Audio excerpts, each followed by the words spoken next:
Hey, my friends and fellow moral Americans, welcome to another episode of Facts Me.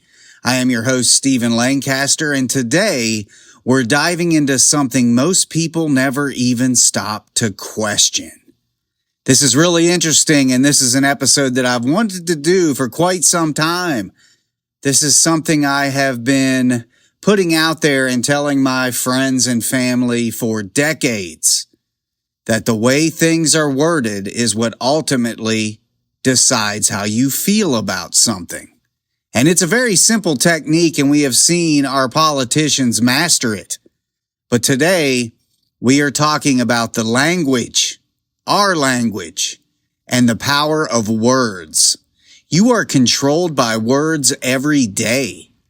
But we've hit an era where words have become weaponized. And through very simplistic, yet effective strategies, these words are changing you and your views.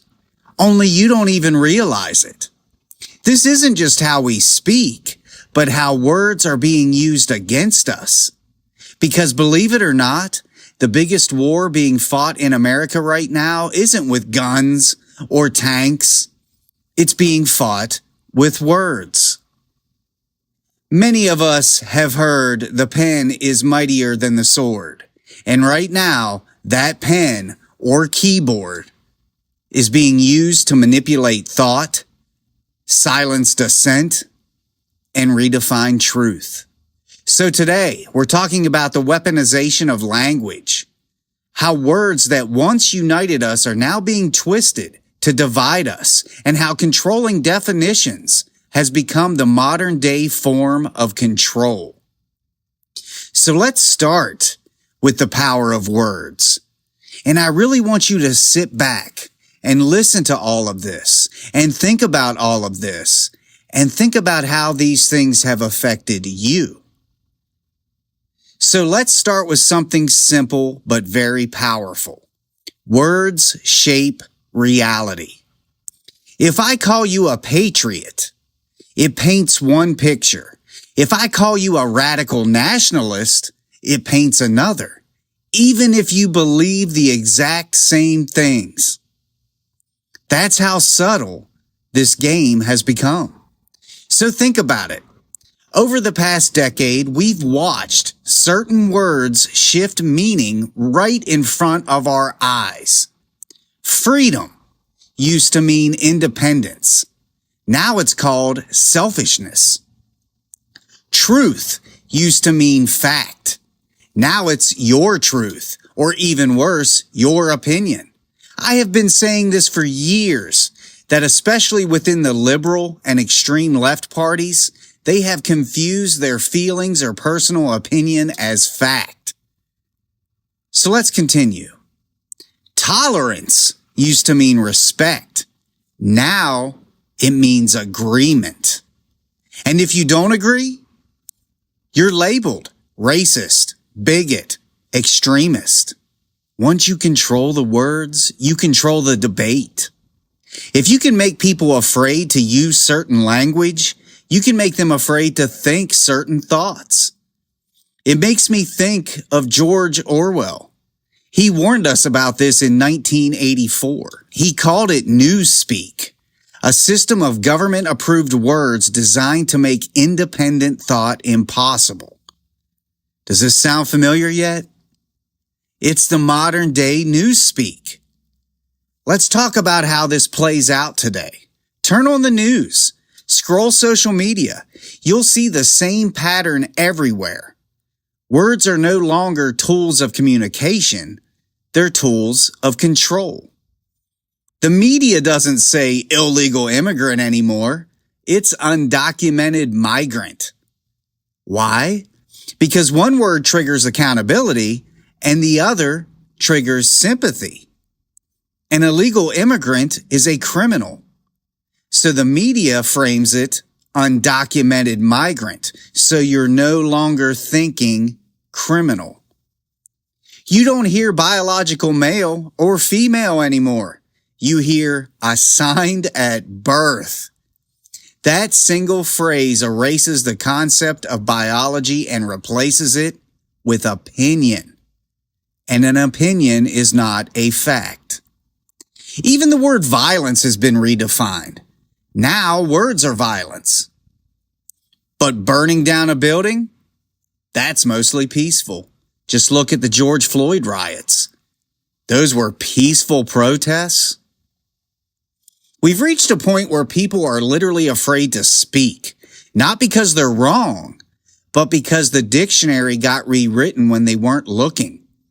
And those of us who haven't been brainwashed by this method, like the late Charlie Kirk, become the enemy. But we're not really the enemy, we're just telling you the truth. And here's the genius, or the evil behind it. You don't need to outlaw speech if you can control speech. If you can make people police themselves, you win the war without even firing a shot.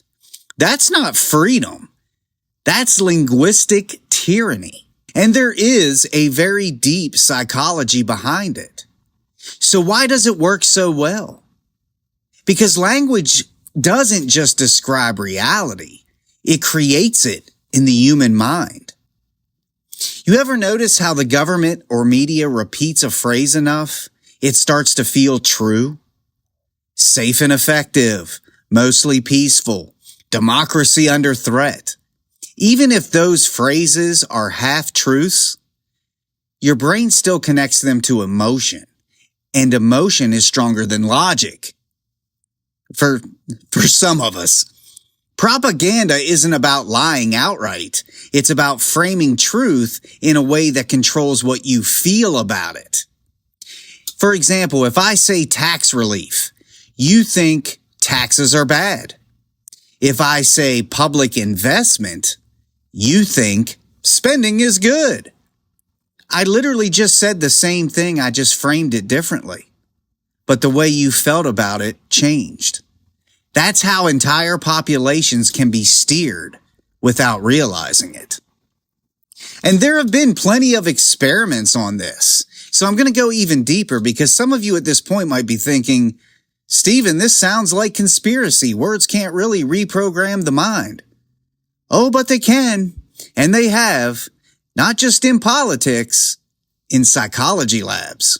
Hey, my friends, please join me on Facebook at facebook.com/CanYouFaxMe to continue these discussions, gain access to powerful memes, and leave your thoughts and comments. That is facebook.com/CanYouFaxMe. And that's facts, spelled F-A-C-T-S. See you there. Let's talk about a few experiments that prove just how easy it is to shape human thought with nothing more than careful, chosen words. The Loftus experiment. The whole premise was memory can be rewritten with one word. Back in the 1970s, a cognitive psychologist named Elizabeth Loftus ran a series of experiments on memory. She showed people over and over and over again the same video of a car accident, and then asked them what they saw. But here's the trick. She changed one word in the question. To some, she said, how fast were the cars going when they hit each other? To others, how fast were the cars going when they smashed each other? That single word, smashed, that replaced the word hit, made people report higher speeds, more broken glass, and more damage, even though none of that actually happened. So think about that. One word changed people's memory, not their opinion, their literal recollection of reality. If a single word can alter memory, imagine what decades of reworded headlines, political speeches, and reframed narratives can do. It's called brainwashing, my friends. It's the framing effect.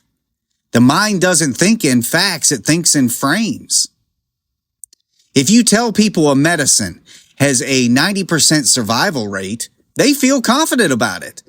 But if you tell them it has a 10% death rate, they panic. It's literally the same data. It's just framed differently. and it changes your emotional reaction. Politicians and media have mastered this art.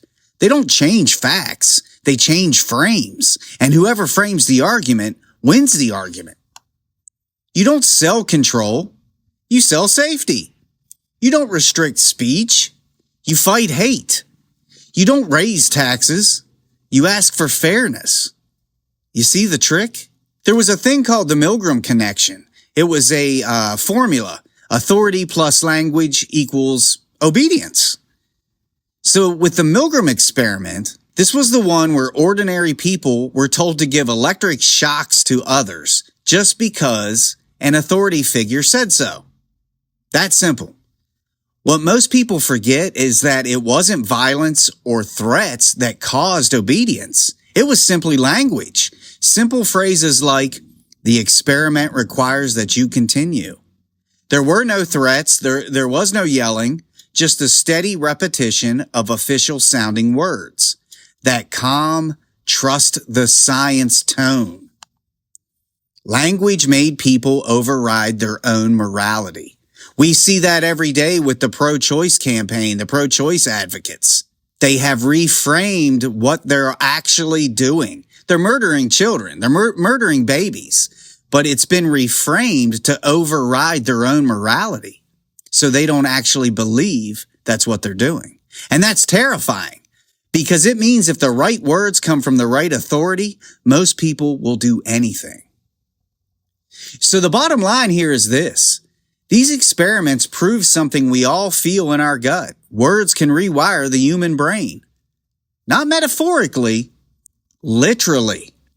That's why propaganda works. That's why censorship works. And that's why redefining words like truth, freedom, or hate isn't just politics. It's psychological engineering. We've been told it's just semantics. No, it's not. Semantics are how reality is built. And there are plenty of political examples. So let me get specific. Both sides of the political aisle do this, but one side has perfected it, and I'm pretty sure you can gather which side that is. Take the word equity. It sounds nice. Equality, fairness. But equity doesn't mean equality of opportunity. It means equality of outcome. That's socialism, dressed in a new outfit. What about sustainability?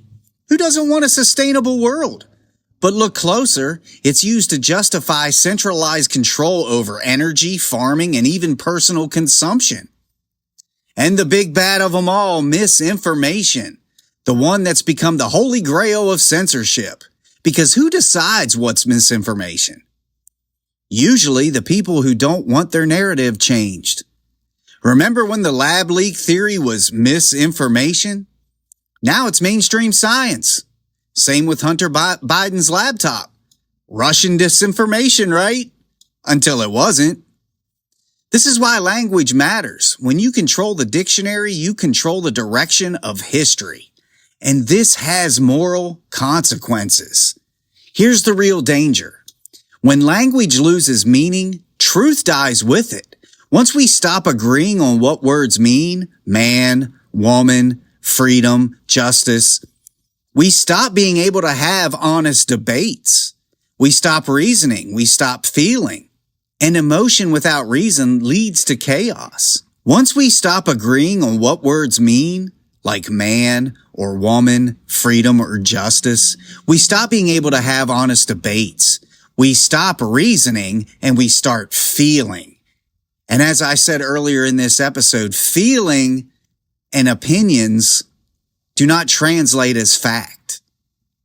And emotion without reason leads to chaos. It's no longer about what's true, it's about what feels right. And whoever controls the feelings controls the people. So what can we do? What can we do about it? First, speak clearly and boldly. Don't let fear or political correctness change the way you express the truth. Second, don't be afraid to call out manipulation. When you hear a buzzword that feels too perfect, too emotional, ask yourself who benefits from this phrasing. Third, teach the next generation what words really mean. Because if they forget, the entire concept of truth goes with it. And finally, stop apologizing for speaking facts. They can call you whatever they want, and they're going to. But truth doesn't need permission to exist. Truth is infallible. Language was meant to connect us, not control us. But somewhere along the line, we allowed politicians, corporations, and activists to weaponize it against us. So if you take anything from today's episode, remember this. You can't control people who still think for themselves, and you can't manipulate a nation that still speaks freely. So keep your mind sharp, keep your words honest, and your courage unshaken, my friends. I am Stephen Lancaster. This has been another episode of Facts Me, where we educate, not fabricate. Stay awake, stay moral, and as always, fight for freedom. Join me on Facebook at facebook.com/CanYouFaxMe to continue this discussion. God bless you all. Hey, my friends, please join me on Facebook at facebook.com/CanYouFaxMe to continue these discussions, gain access to powerful memes, and leave your thoughts and comments. That is facebook.com/CanYouFaxMe.